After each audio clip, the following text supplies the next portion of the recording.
Hey guys, welcome to my channel. If you enjoy watching and want more, go ahead and subscribe. I keep things simple, helpful, and easy to understand. Let's jump in. Digitally signing an email in Outlook ensures your identity is verified and your message remains untampered. To do this, you first need a digital ID or certificate from a trusted certificate authority. Once you have your certificate installed on your computer, open Outlook and click the File tab.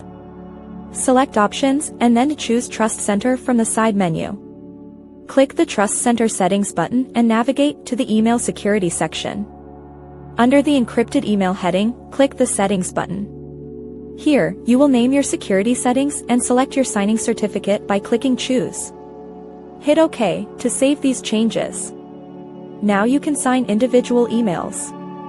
Start a new message and click the Options tab at the top. Look for the permission group and click the Sign button, which looks like a red ribbon. If you do not see it, click the small arrow in the corner of the group to find the security options.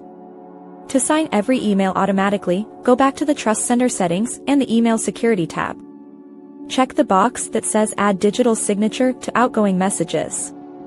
This adds a layer of security to all your professional communications. Remember that your recipient needs to be able to verify your certificate for this to work correctly on their end.